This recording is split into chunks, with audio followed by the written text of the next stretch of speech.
Olá pessoal, essa aula é a aula de busca, certo? Essa aula de busca, na verdade, a gente está começando a segunda parte desse livro. Então, se vocês forem ver, esse livro, na verdade, tem 6 partes. A primeira parte é a parte de agentes inteligentes, a parte que a gente já viu. A segunda parte, compreende e busca. E aí tem outras partes lá envolvendo aprendizagem e outras coisas, certo? Bom, busca, eu acredito que não deve ser uma coisa nova para vocês, porque se vocês já pagaram a estrutura de dados, vocês já tiveram contato com busca para a resolução de outras coisas, certo? Por exemplo, busca para a resolução de ordenação. Qual é de ordenação em um vetor? Ok? O que a gente vai ver hoje é busca sem informação. A gente está fazendo uma busca cega, uma busca sem saber onde é que está o objetivo da gente. O interessante dessa parte de busca é uma parte até extensa desse livro, é que você pode, quase todo problema de inteligência artificial, de certa forma, pode se beneficiar de busca. Então, se você tem um problema, por exemplo, que é um problema de resolver uma determinada função. Então, se você tem esse problema aqui,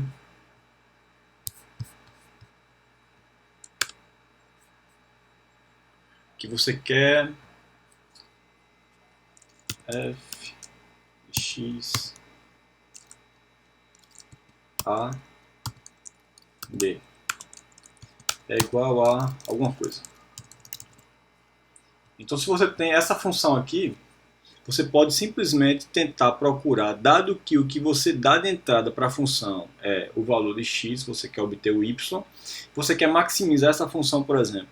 Então você dá como parâmetros para essa função argumentos que vão estar dentro da função, do corpo da função. Esses argumentos são o a e o b, e você quer saber o a e o b que vão maximizar essa função.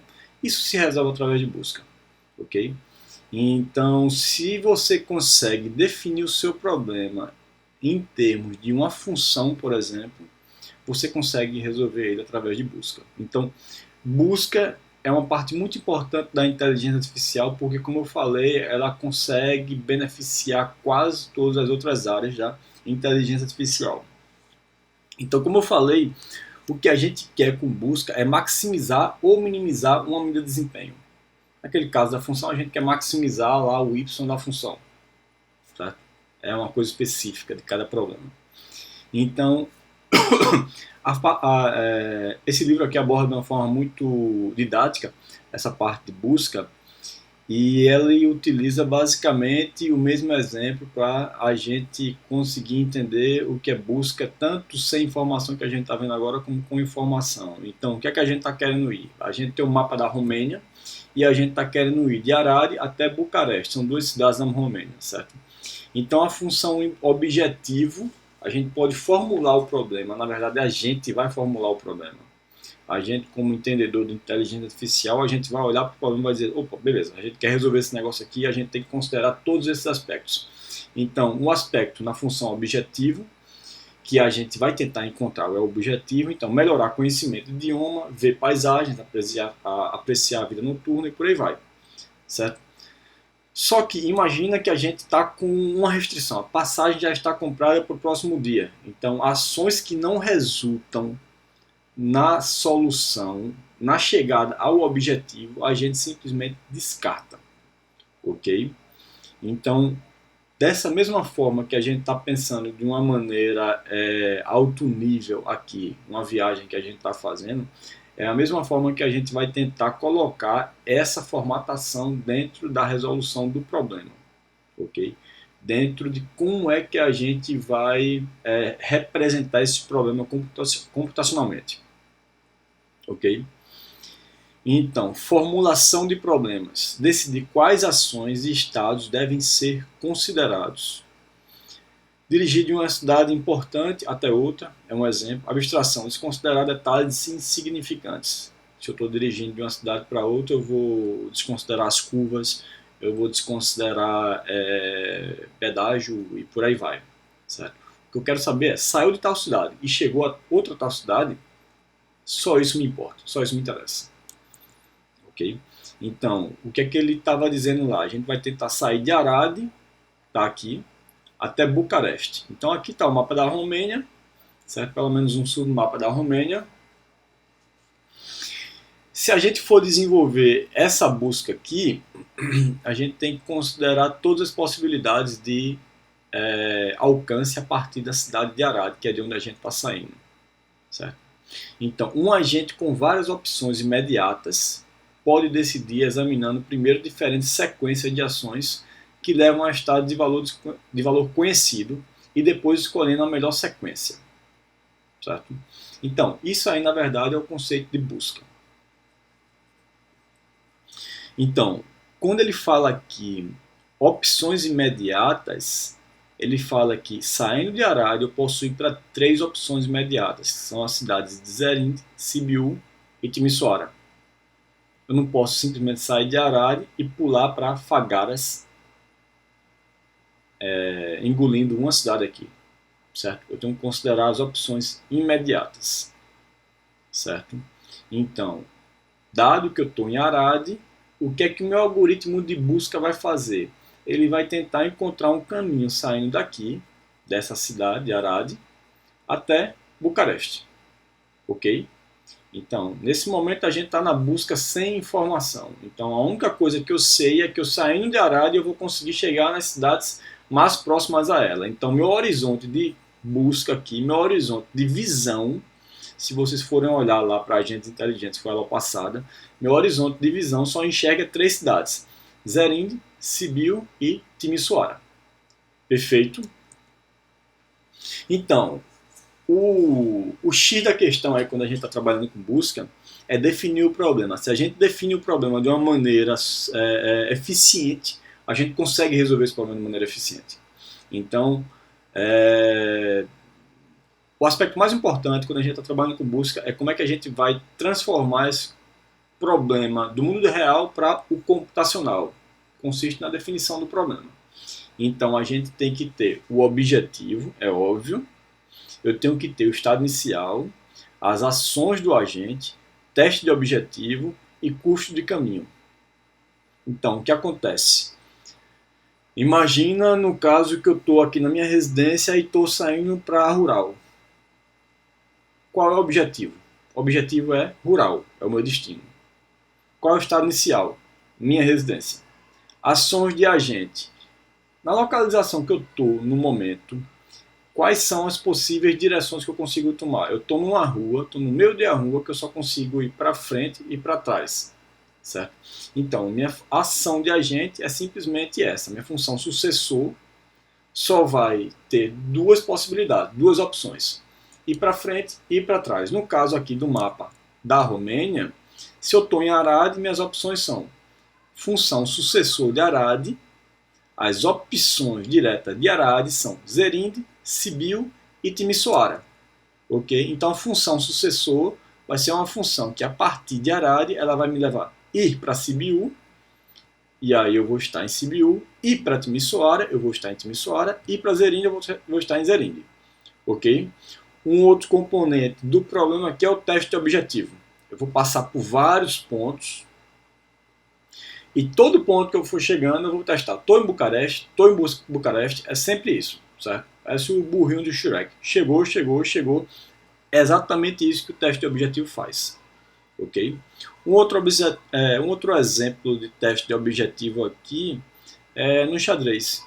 Ficar perguntando, chegou no checkmate, chegou no checkmate, chegou no checkmate, tranquilo? Então o objetivo é checkmate, então o teste fica sempre perguntando se a gente chegou nesse objetivo.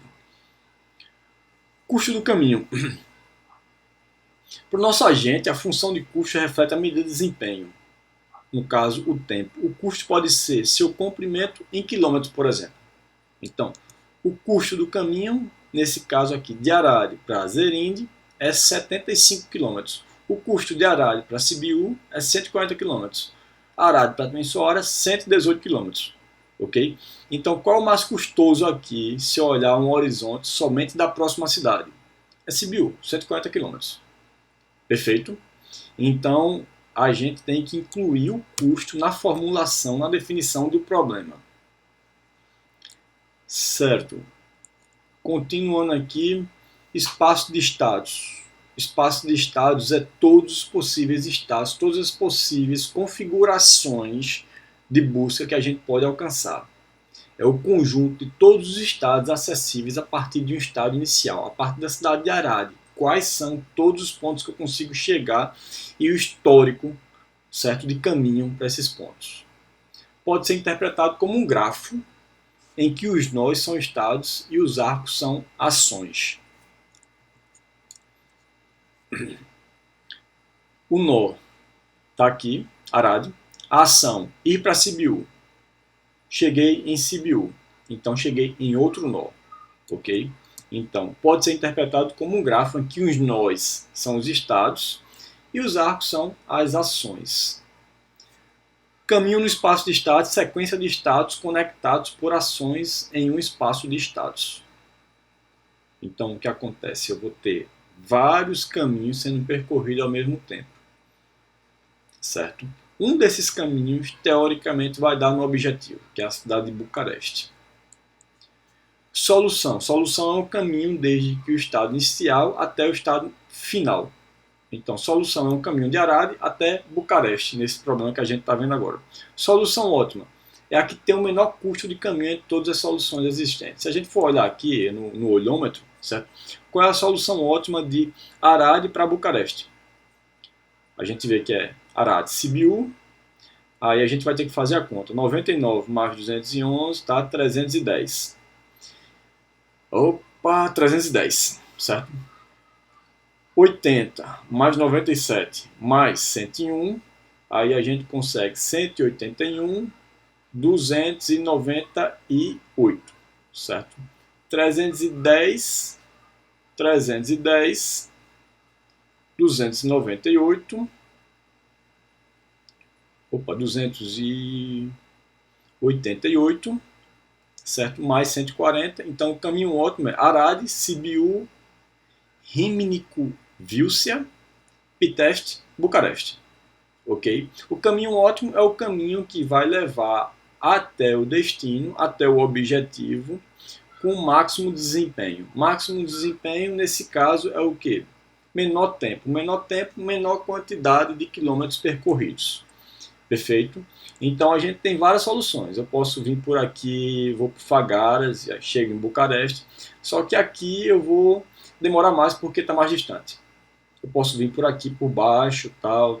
Chego em Bucareste também. Também é uma solução. É a solução ótima? Não, não é a solução ótima, porque eu vou estar percorrendo uma distância muito maior. Perfeito?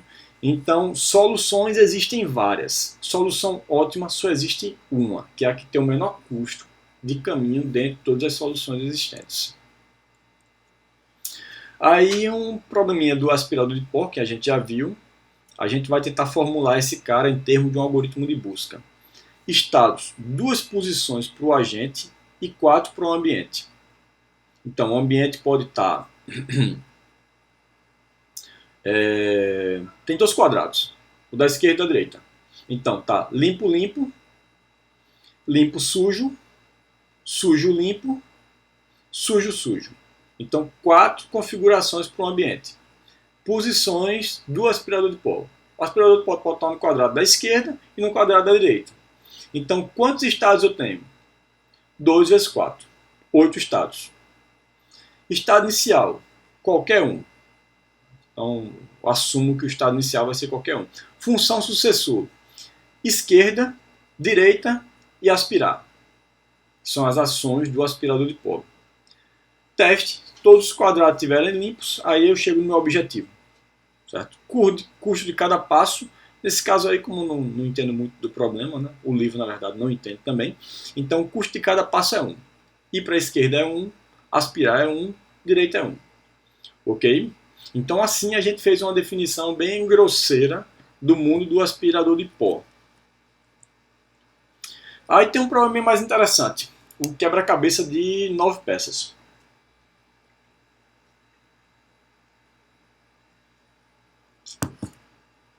Aí vocês olham para isso aí e voltam para a aula de agentes inteligentes e tentam descrever esse ambiente. Ele é o quê? Ele é discreto ou contínuo? ele possui uma quantidade de estados finita, certo? Então, quantas posições das 8 peças do vazio eu consigo alcançar, eu consigo mexer aí. Dá 9 fatorial dividido por 2 dá 181.444, 181.444 estados possíveis, certo? Então eu tenho um ambiente discreto, ok? O estado inicial é qualquer estado desse aí embaralhado. Função sucessor é mover o espaço em branco para a esquerda, direita, acima ou abaixo. Teste de objetivo. Verifica se o estado corrente é o estado objetivo. O estado objetivo está lá, essa aqui da esquerda, goal state. 1, 2, 3, 4, 5, 6, 7, 8, sendo o estado branco o primeiro estado, certo? A primeira posição na matriz. E o custo de cada movimento aí é o custo 1. Ok? Então aí eu peguei esse problema do quebra-cabeça de 9 peças aí e estou fazendo uma definição formal, computacional, para jogar dentro do computador e aí eu vou resolver esse problema com o meu algoritmozinho de busca. Então, se eu quiser resolver através do meu algoritmo de busca, eu tenho que considerar isso aí como uma árvore. Então, o estado inicial é esse aí, a linha primeira, 283, a segunda linha 164, a terceira linha 7, branco e 5. Então, eu consigo mover o branco para quantas posições? Eu consigo mover o branco para a esquerda, certo? Que aí, na verdade, ele está considerando como movendo o 7 para a direita.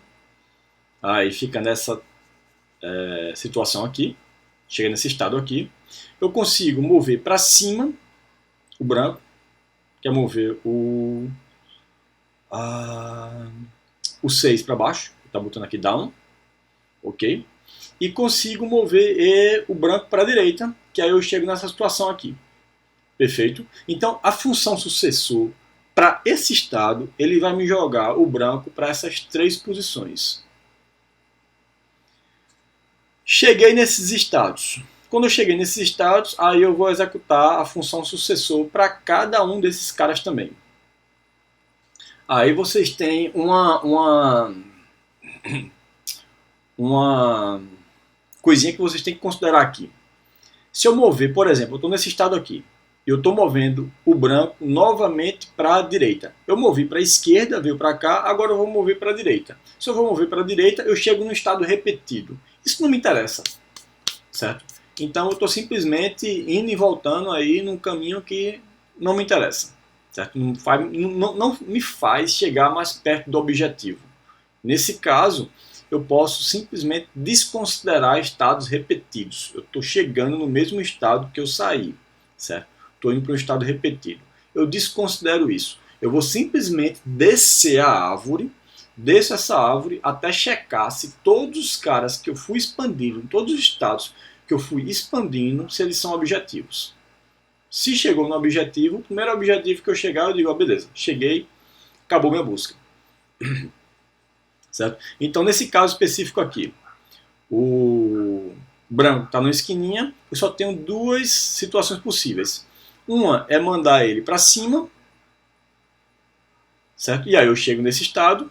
A outra é mandar ele para a direita. E aí eu volto para o estado inicial. Então não vou considerar, eu só considero a árvore descendo. Ok? Então esse cara aqui gerou 3 filhos, esse cara aqui gerou 1 filho, esse cara aqui gerou 3 filhos e esse cara aqui gerou 1 filho também. Certo? Se eu for desconsiderar os estados repetidos. Então, formulando esse problema aí, a gente tem que encontrar uma estrutura de dados que representa de forma eficiente os estados do mundo. Então, para representar de forma eficiente, eu digo, olha, eu tenho que saber qual era o estado, de onde, se eu estou no estado X, eu tenho que saber qual foi o estado que resultou esse estado X. Eu tenho que saber quais são os estados que podem ser alcançados a partir do estado X que eu estou, certo? Eu tenho que saber o custo que eu levei até agora para chegar nesse estado X. Tudo isso é informação que tem que estar dentro de um único nó, ok? Então, cada estado lá, chega lá, e aí a estrutura de dados que eu vou usar, vamos chamar essa estrutura de nó, certo? Bom, nessa formulação, a gente tem que definir operadores, que é aquela função sucessor, certo? Que tem que ser... A função sucessor eu posso definir em termos de pré-condição e efeito. Pré-condição engloba os estados em que o operador se aplica. Efeitos: qual o estado sucessor após a aplicação daquele operador?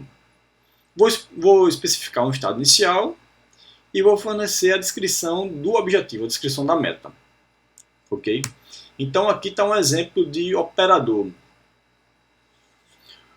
Um operador 3, 2 para a direita. Certo? Então vamos ver aqui, está diferente aqui. Um operador 3,2 na direita significa que o estado vazio vai estar na operação, vai estar na posição, olhando isso aqui como matriz, vai estar na posição linha 3, coluna 2, e está aqui o estado vazio, que a gente está representando com 0, e esse operador vai mandar ele para a direita, certo?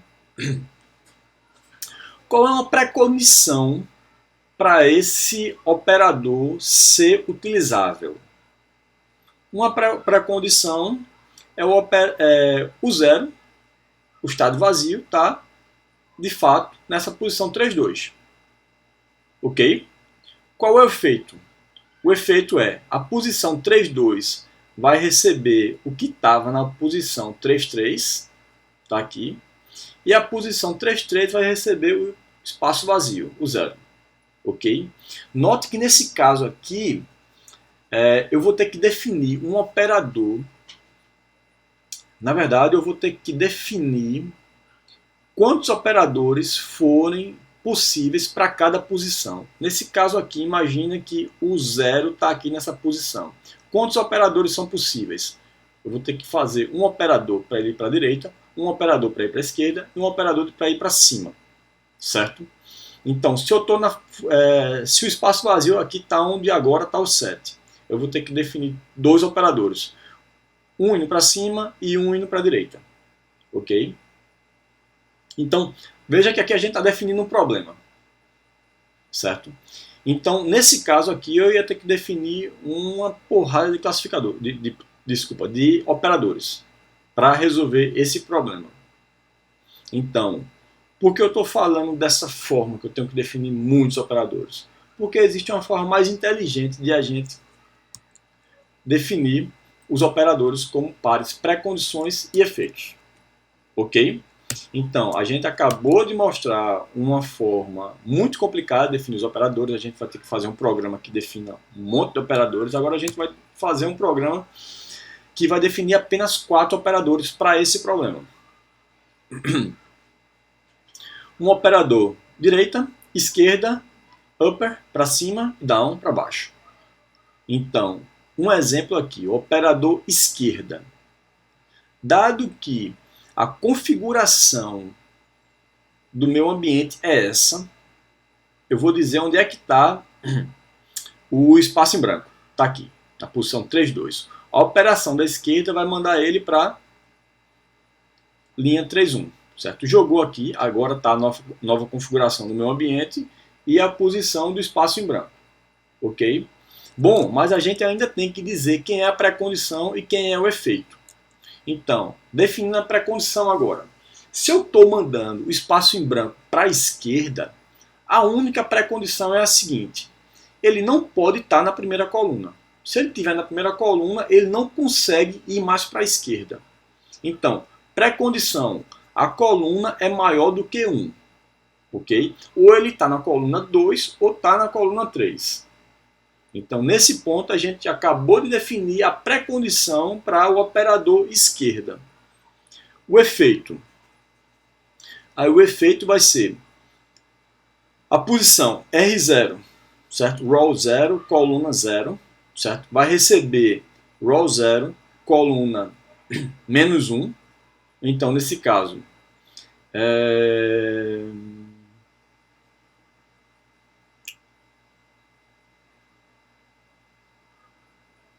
eu estou na linha 3, a coluna está na linha 2, então a linha onde está o zero e a coluna onde está o zero, que é linha 3 e coluna 2, vai receber o que está na linha 3 e coluna 2 menos 1. Então, quem é isso? Isso é o 7. O 7 vai vir para cá. Certo? Mandei o 7 para cá. Perfeito? E agora eu digo que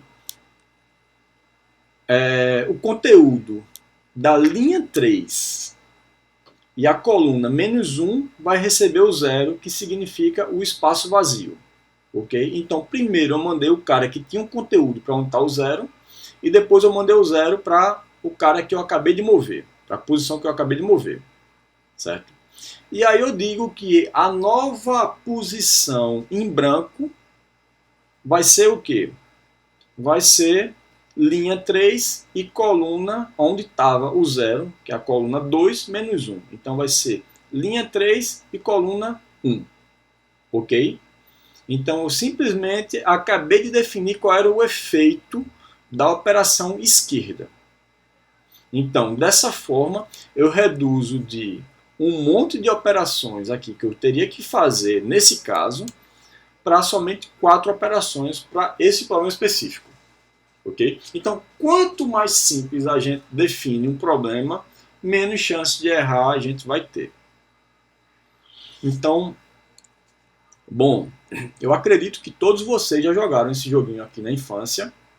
Então, o que é que a gente está tentando fazer? A gente está tentando fazer uma solução para esse cara.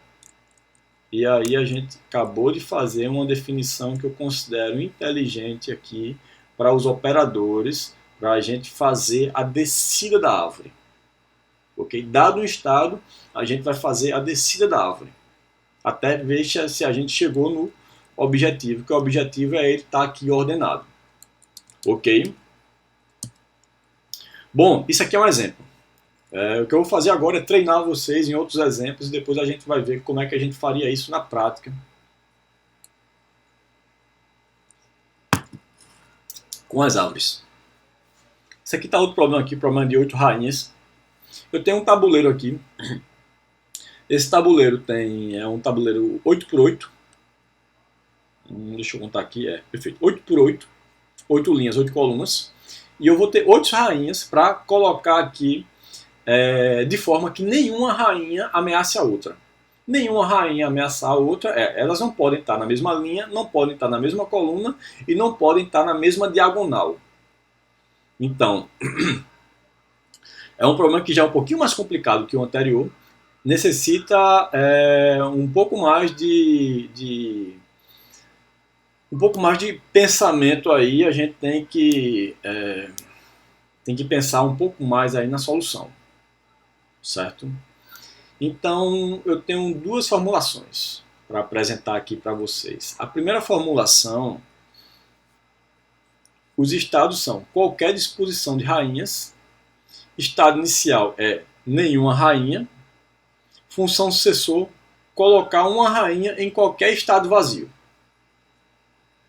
Teste. As 8 rainhas no tabuleiro estão lá e nenhuma é atacada. Custo de cada passo é 1. O caminho vai ser o número de passos. Bom, pessoal, se vocês entenderam o que é que eu estou falando aí, é simplesmente, eu tenho um tabuleiro vazio inicialmente e eu tenho 8x8, 64 posições. Então, peguei uma dessas 64 posições aleatoriamente, coloquei uma rainha, sobrou 63 posições. Então, coloco outra rainha, certo? Então, sobrou o quê? 62 posições. Agora coloco outra rainha. No final, eu checo se isso aí resultou no objetivo. Se eu fizer isso aleatoriamente, as chances de eu conseguir são infinitamente baixas, certo? Então, se as chances são baixas, eu vou ter que fazer uma busca exaustiva, e essa busca exaustiva vai me resultar em 3 vezes 10 a 14 sequências para a gente investigar, ok? Se a gente vai chegar na solução, não tenha dúvida. Se a gente tem que ter um computador bom, vai ter que ter um computador bom, porque vai demorar pra caramba isso aí. Então, como eu falei, O X da questão da gente pegar um problema do mundo real e transformar esse cara aí para fazer uma solução computacional é como é que a gente define, como é que esse problema é definido em termos computacionais. Aí a gente vai para uma segunda reformulação. Desculpa, para uma segunda formulação. A gente vai reformular os estados e a função sucessor. A função sucessor no primeiro era o quê? Simplesmente pegar um estado, um quadradinho desse aí em branco e colocar uma rainha, ok? A gente consegue fazer isso de forma mais inteligente. Então, no segundo caso aqui, a gente tem estados, disposições de n rainhas, uma por coluna, sem que nenhuma rainha ataque a outra, ok? Então, a gente vai levar em consideração se a rainha anterior está atacando a rainha que a gente vai colocar no momento. Então, coloquei uma rainha em uma coluna. O que é que eu faço? Andei para a esquerda e vou colocar a próxima rainha na próxima coluna em um quadradinho que não esteja sendo atacado. Ok? Essa é a função sucessor. Adicionar uma rainha a qualquer quadrado na coluna vazia mais à esquerda, de tal modo que ela não esteja sendo atacada. Tranquilo? Então, isso aí é uma... como é que eu posso falar? É uma heurística. Alguém pensou nessa formulação, porém pensou numa formulação que ainda resta casos em que não dá em soluções, certo? Não resulta no objetivo, ok? Porém, a gente deixa de investigar 3 vezes 10 a 14 sequências para investigar agora somente 2.057 sequências. Ou seja, um pouco mais do que 1 vezes 2, 1 vezes 10 a terceira. Certo? Deu para notar a magnitude da redução de sequências, a magnitude do custo computacional que a gente reduziu somente pensando um pouquinho melhor na formulação do problema. Certo? Então, por isso que eu estou dando tanta ênfase a essa importância de você pensar bem na formulação do problema. Então, a função sucessor é adicionar uma rainha a qualquer quadrado na coluna vazia mais à esquerda, de tal forma que ela não esteja sendo atacada. Eu acho que eu cometi uma besteira aqui, na verdade. Né? Eu vou colocar na função, na coluna mais à esquerda. Então, primeiro coloco essa aqui, depois coloco essa aqui, certo? Vou colocando aqui de forma que as que eu for colocando não vão, as que eu for colocando não devem ser atacadas pelas que já foram colocadas, ok? Então, bom, isso aqui é uma formulação muito mais inteligente do que a primeira. Bom, então isso aqui são problemas de certa forma simples, que a gente consegue pensar em soluções rápidas para eles, certo? Rápidas e intuitivas. E tem alguns problemas do mundo real aqui, se eu for citar aqui coisas que são usadas na prática. Problema do tour: visitar todas as cidades ao menos uma vez e tendo como partida a chegada a Bucareste. O teste objetivo seria estar em Bucareste e ter todas as cidades visitadas. A gente consegue resolver isso aí através de busca. Seria interessante talvez até vocês pensarem na formulação para isso aí. Problema do caixeiro viajante: é igual ao problema do tour, sendo que cada cidade deve ser visitada apenas uma vez. Objetivo: percurso mais curto. Um problema de um layout de VLSI. Não sei se vocês já pagaram circuitos integrados, se vocês já sabem o que é um VLSI. Então pense nesse cara como um circuito. Então se eu tenho um circuito, se vocês já olharam lá um circuito qualquer, certo? Um circuito simples, esse circuito ele é cheio de filamentos, filamentozinhos de cobre, que vai servir de comunicação entre... que vai servir para comunicação. Ok? Então, o problema: posicionamento de milhões de componentes em um chip visando minimizar a área. Ok? Então, qual a solução? Disposição de células de forma que exista um espaço para os fios que as conectam. Ok? Então é exatamente isso que eu quero. Eu tenho um monte de componentes e eu quero conectar todos. certo? Então, qual é a melhor disposição desses componentes de forma que eu tenha fios que consiga conectar todos? Certo? Aí tem algumas restrições, como restrição, olha, o componente tem que estar, se eu conecto o componente A para um componente B, é interessante que esses dois componentes estejam próximos, porque aí eu diminuo a quantidade de fios, diminui o quê? Diminui perda na transmissão, certo? Evita o calor excessivo. Então tem um monte de restrição aí se a gente está trabalhando com layout de VLSI. Certo? Tudo isso tem que ser considerado num problema específico. Bom, então a gente viu o que? A gente viu exemplos de problemas e a gente viu como é que a gente formula esses problemas. Agora, como é que a gente busca as soluções? Aí a gente volta para um conhecido de vocês que são as árvores de busca. Certo? As árvores de busca, se vocês trabalharam com algoritmos de ordenação, acho que vocês viram busca binária, por exemplo, é um tipo bem simples de busca, mas na verdade, é exatamente isso que a gente está fazendo aqui, é exatamente isso que a gente vai aplicar isso aí ao contexto de busca inteligente, ok?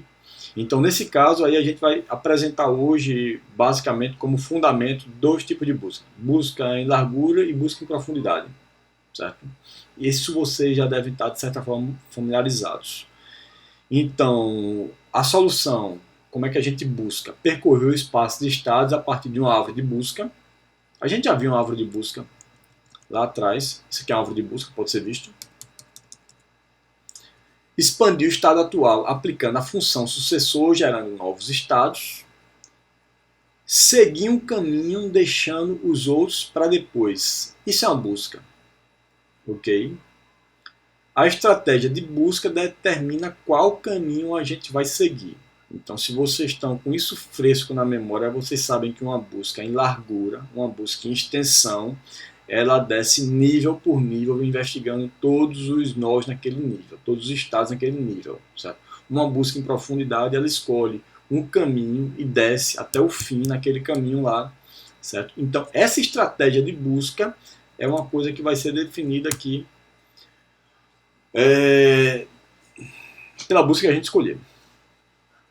Então, olhando para aquele mapa lá da Romênia novamente, a gente está aqui na cidade de Arad. A função sucessor vai fazer expandir os três nós mais próximos de Arad. Desculpa, os três estados. Então, os estados são Sibiu, Timisoara e Zerinde. Ok? Aí eu pergunto, algum desses três aqui, olha, expandiu Arad. Arad é objetivo? Não. Timisoara é objetivo? Não. Zerine é objetivo? Não. Então eu vou expandir esse cara aqui, expandir esse bio, certo? E aí eu vou fazendo a pergunta sempre que eu expando, eu vou fazendo a pergunta se era um objetivo. Então, esse é o arcabouço geral de uma busca através de árvores, ok? Só que isso aqui não está definindo algumas coisas que a gente tem que pensar. Bom, se eu estou fazendo minha árvore, cada nó, certo? Na verdade, cada estado ele vai ser um nó, ok? Então, cada estado lá da minha busca vai ser um nó. Então, estado.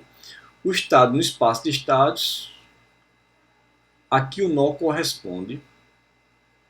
Nó pai, o nó da árvore de busca que gerou esse nó. Ação, ação que o nó pai tomou para que eu chegasse no nó, certo? Em questão. Custo do caminho é custo do nó pai até o nó atual. Desculpa, custo do estado inicial até o nó atual. Ok? Então, se eu for ver aqui até o custo de saindo de Arad até Rimnico-Vilcea, a distância de Arad Sibiu mais a distância de Sibiu para Rimnico-Vilcea. Ok? E aí a gente tem um custo.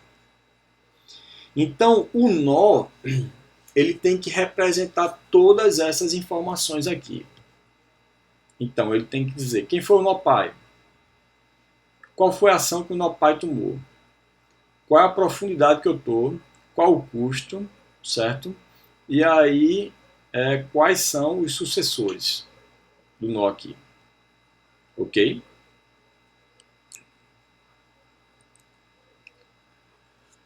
Bom, a gente não consegue fazer nada se a gente não fizer a medida de desempenho também. Então essa medida de desempenho, na verdade, ela... como é que eu posso falar? A medida de desempenho, ela pode... Medida de desempenho dos algoritmos, certo? Ela pode ser de... Ela pode considerar alguns aspectos, certo? Então, o desempenho de um algoritmo, ele é completo. Então, desempenho completo significa sempre vai encontrar uma solução se essa solução existir. Então, perfeito. Ele é ótimo, ele vai sempre encontrar a melhor solução. Isso é tudo coisas que a gente consegue categorizar os algoritmos de busca que a gente está tratando no momento. Complexidade de tempo. Qual é o tempo gasto para encontrar uma solução? Complexidade de espaço. É a memória necessária para encontrar uma solução. Então, complexidade de tempo. Quantos nós eu vou ter que visitar? Complexidade de espaço. Quantos nós eu vou ter que manter armazenados na memória? Ok? Então, tudo isso aí é coisa que a gente tem que considerar no desenvolvimento de uma solução de busca. Para alguns problemas, pode parecer sem sentido isso. Um problema que isso pode parecer sem sentido é esse aqui, porque de fato o problema é muito simples. Mas se a gente está considerando isso aqui para a solução de um problema de jogo de xadrez, isso vai tomar uma memória absurdamente alta, ok? Então a gente tem que começar a pensar em complexidade de tempo e complexidade de espaço. Bom, aí a gente vai entrando nas estratégias de busca sem informação, como eu falei. Certo? Sem informação, se a gente, quando eu digo sem informação, eu estou dizendo que eu chego no estado e eu não tenho informação se esse estado está mais próximo ou mais distante do objetivo. Ok? Eu não tenho informação nenhuma. Eu estou simplesmente vagando e perguntando, olha, cheguei em tal lugar, é objetivo? Não. Aí vago, ando mais um pouquinho, é objetivo? Não. Ok? Busca em extensão. Busca em largura também, né? Conhecido também como busca em largura.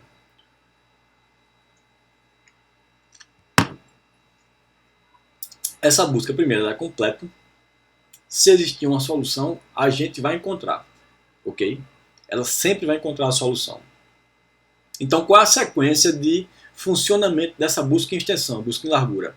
Eu estou no estado A, eu primeiro expando os filhos do estado A, através de quê? Através da função sucessor. Então, expandi os filhos. Então, está aqui B e C, ok?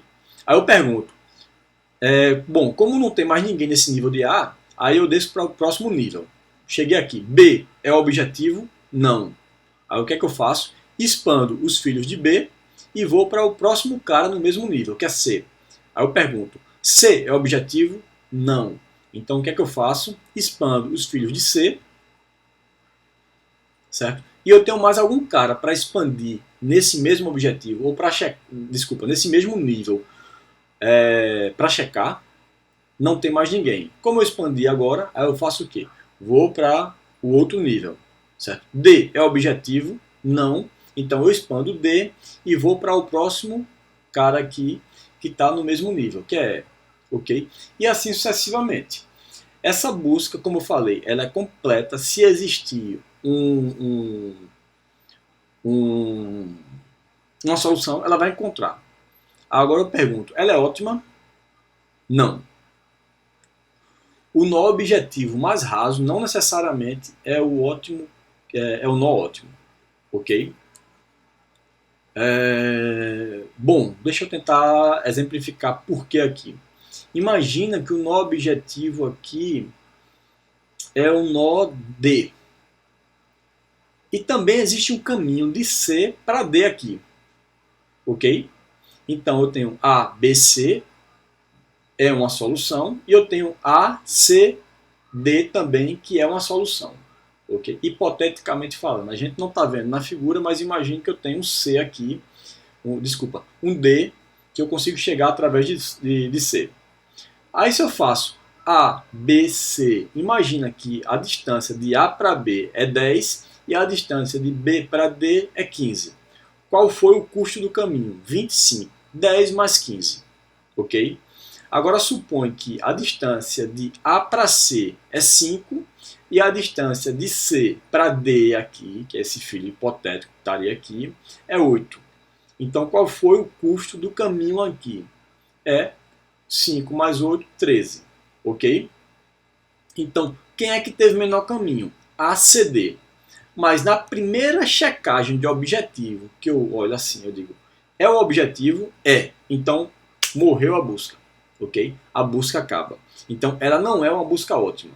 A primeira solução que ela encontra simplesmente é a solução que ela vai escolher. Ok? Então, essa é a busca em extensão. Ela é completa, ela sempre vai chegar no objetivo, mas ela não é ótima. Complexidade de tempo e espaço. Bom, a complexidade de espaço é o número de espaços de estados que a gente vai expandir, né? Então, espaço de estados em cada estado tem B sucessores. Então, B aqui seria o quê? B eu estou definindo como B2, certo? Cada estado tem 2 filhos, ok? Então, supondo um caso em que a gente tenha esse número fixo de filhos, que não é o caso no mapa da Romênia, mas supondo esse caso, para considerar complexidade de espaço, a gente, desculpa, complexidade de tempo, certo? A gente tem que fazer o quê? Espaço de estados, em cada estado tem B sucessores, portanto, a uma profundidade N, B elevado a N estados são gerados. Ok? Então, essa é a complexidade de tempo. Perfeito? Então, a complexidade de tempo seria o quê? Supõe B é igual a 2 nesse caso aqui. Então, eu cheguei na... que tem falando em profundidade. Portanto, há uma profundidade N. Essa profundidade N aqui é o quê? N igual a 3. Certo? Então seria o quê? Quantos estados com a complexidade temporal aqui? São 7 estados. Ok?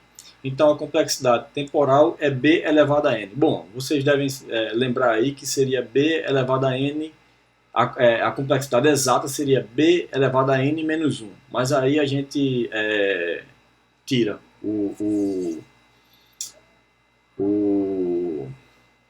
a constante, né? Então fica Bn, ok? Então aí a gente fez a complexidade de tempo. Bom, agora supondo que a solução esteja na profundidade D, a gente vai ter B ao quadrado, mais B a terceira, reticências aqui, B elevado a D, certo? B elevada a D menos 1. Supondo que a solução esteja na profundidade D, a gente expandiu todos esses estados, certo? Por quê? Porque quando eu estou checando os caras que estão nesse nível aqui, eu já expandi os caras que estão no nível abaixo. Então, nesse caso aqui, no pior caso, a solução está no último nó de D, portanto, todos os irmãos do objetivo têm seus filhos gerados, ou seja, o nível abaixo já foi gerado, daí vem o D mais 1. Ok? Então a complexidade vai ser OB D mais 1. Ok? Essa é a complexidade de espaço. Certo? Então a gente vai ter que armazenar todos esses caras na memória. Certo? Bom, essa foi a busca em extensão. Agora vem a busca em profundidade, que vocês devem estar familiarizados também. A gente vai expandir o nó mais profundo na borda atual da árvore. Imagina que a gente pode escolher a borda para a esquerda, a borda para a esquerda, para a direita e por aí vai. Não havendo mais sucessores, a busca retorna à profundidade acima que não foi explorada. Certo? Então, qual a sequência da busca em profundidade aqui? Imagina que eu estou em A, expandi os 2 sucessores de A. Então, B e C, certo? E aí eu chequei. B é objetivo? Não. Eu vou expandir os 2 de B. Expandi aqui, chegou D e E. D é objetivo? Não. vou expandir os dois de D, H e I, certo? E aí eu chequei que H não tem sucessor, ok? Cheguei no beco sem saída, H não tem sucessor. E aí eu faço o quê? Vou para o próximo filho do pai, certo? Que é I. I tem sucessor? Não. I não tem sucessor, aí eu vou subir D, B e E, ok? Então, vou subindo até chegar em E aqui. O que acontece de diferente aqui na busca em profundidade em relação à busca em extensão? Bom, pessoal, dependendo da definição de vocês aí, o que pode acontecer? Se vocês estão olhando o mouse aqui, eu posso pegar um caminho aqui mais à esquerda, que esse caminho não tenha fim, e não chegue numa solução. Então, o que acontece? Essa busca em profundidade é uma busca completa? Não é uma busca completa. Ela pode não ter solução, ela pode não chegar na solução. Mesmo a solução existindo, ela pode não chegar na solução. Certo? Agora, se vocês olharem esses carinhas pretos aqui, isso significa que quando ele fica preto, eu posso remover, eu posso tirar da memória. Apaguei da memória. Ok? Então, se eu apaguei da memória, eu estou armazenando somente quem? Somente os caras que estão aqui com suas respectivas letras. Certo? Então, nesse caso, eu vou ter uma busca em profundidade que não é completa e uma busca em profundidade que vai ter uma complexidade espacial menor do que a complexidade espacial da busca em extensão, busca em largura. Então, ela só precisa armazenar um único caminho da raiz até um nó folha e os nós irmãos não expandidos. É isso que ela precisa. Ok? Nós cujos descendentes já foram completamente explorados podem ser retirados da memória, são aqueles carinhas pretos. Logo para a ramificação B e profundidade máxima M, a complexidade espacial é BM. Okay? Big Old BM. Desvantagem, pode fazer uma escolha errada e ficar paralisada ao descer a um caminho muito longo, infinito. Imagine que na figura anterior o nosso C fosse o objetivo.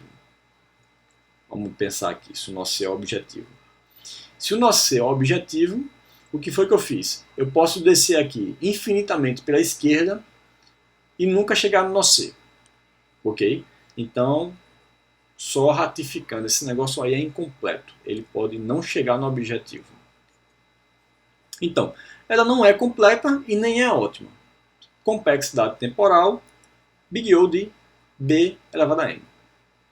Certo? Bom,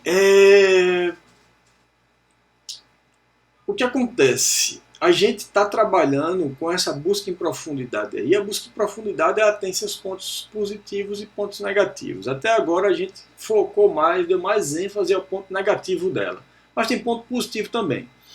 Se a gente tratar essa busca em profundidade com aprofundamento interativo, a gente vai conseguir fazer com que ela vasculhe vários nós, mantendo, inclusive, esses caras aqui, certo? Se ela tomar um caminho para a esquerda, a gente pode forçar ela a ir para o lado direito também, se a gente faz uma profundidade iterativa, ok?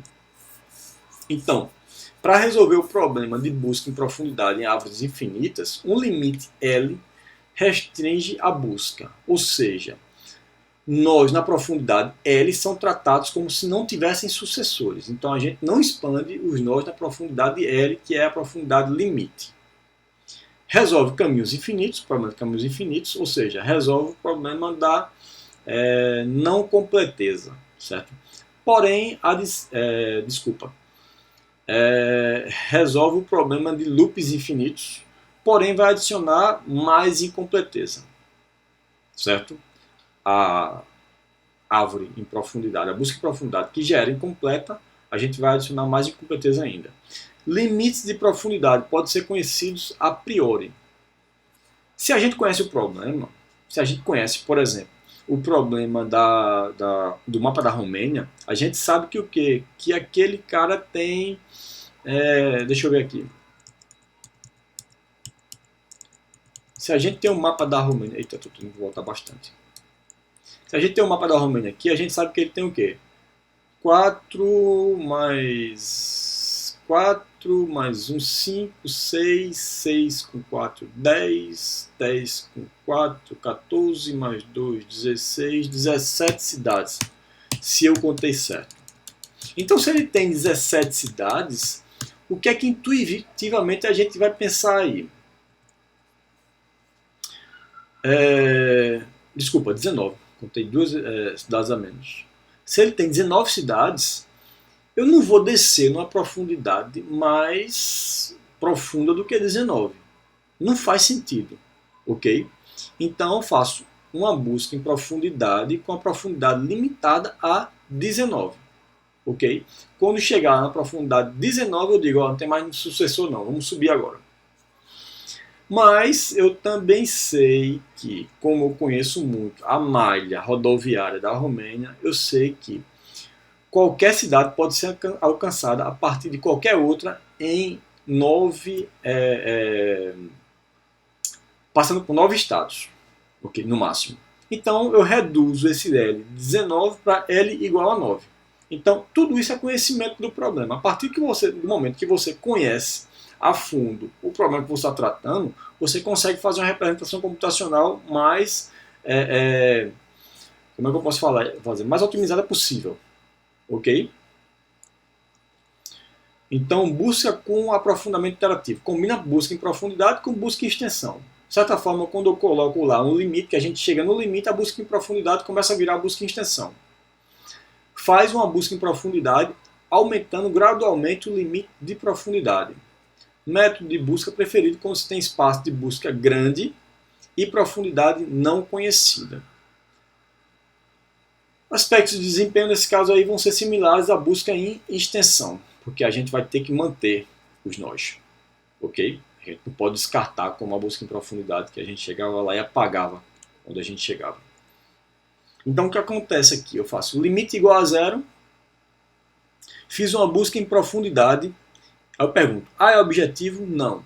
Se eu faço somente busca em profundidade, limite igual a zero, eu descarto esse cara, né? Descartei. Pô, não é. Aumento o limite para igual a 1. A é objetivo? Não. Eu expando A. Pá, pá, pá. B é objetivo? Não. Eu não vou expandir B, não vou expandir o sucessor, porque eu já estou no meu limite. Estou no limite igual a 1. C é objetivo? Não. Não vou expandir também, porque eu não posso ter um limite maior do que 1. Perfeito?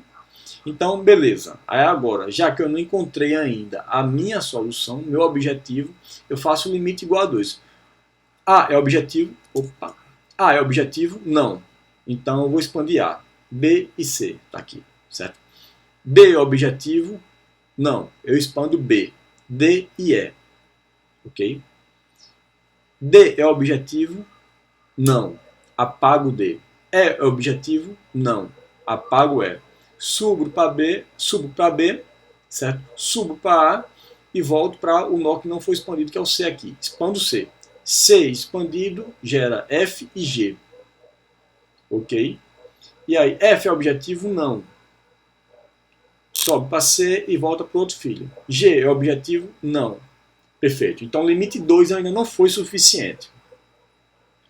Aí eu faço o quê? Aumento o limite. E saio aumentando esse limite até chegar numa solução. Ok?